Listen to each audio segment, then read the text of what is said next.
A split-second attack, grabbed and dragged into danger, but she fought back. And if he had gotten me in his car,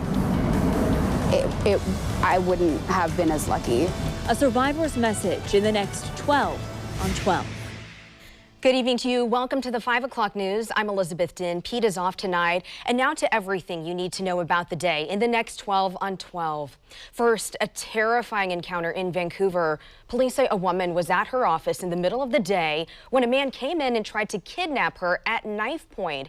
She fought back and managed to get away from him. Tonight, she's telling her story to Fox 12's Kelsey Watts, who's live with her message for you. Kelsey?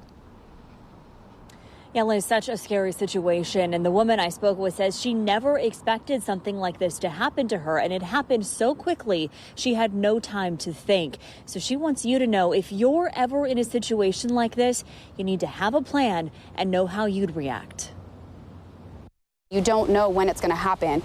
You can't put a face on a criminal. We are not identifying this woman or the staffing agency where she works because she's concerned for her safety, but she's thankful she's here. He had duct tape in his car. He had a mask in his car, and he was planning on doing something very bad.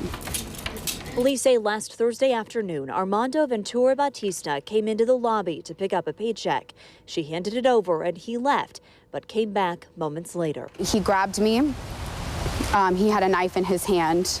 I was able to push his hand away to where the only thing he could grab was my hair, and he quickly threw me down to the ground and dragged me, and I started screaming and yelling for my coworker who was in the back office. Police say Ventura Bautista dragged her out the front door toward the parking lot. But she fought back and got away. Running back inside, she grabbed his keys, which were still sitting on the counter.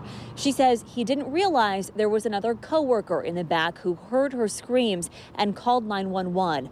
When police arrived, he was still there. If I didn't think to grab his keys, he would have been gone. According to court records, Ventura Bautista told police he thought she was alone in the office and that if he got her to his van, he would have, quote, probably raped her, telling officers he would have looked for a secluded place or a motel room. When police asked him why he would kidnap a woman to rape, he said he was having a bad day. He chose the wrong person, because I'm thankful in a way that it was me, because he didn't get away. He's now in jail, charged with kidnapping, assault, and attempted rape. This woman hopes he stays there. I hope he goes away for a long time, because as far as I'm concerned, we do background checks. He didn't have anything on it, and if this is his first attempt, I pray to God that he never even thinks about doing this to somebody else. And as you just saw in that video, Ventura Bautista was in court today this afternoon here at the Clark County Courthouse. Through an attorney, he pleaded not guilty to the charges in this case, but he'll be back in court again next month, rather. The woman I spoke with says this attack has really changed her life and just the way she approaches everything, like going to work. She says it's made her more cautious about people and more wary about safety, but she is also determined not to be a victim. Live in Vancouver, Kelsey Watts, Fox 12 Oregon.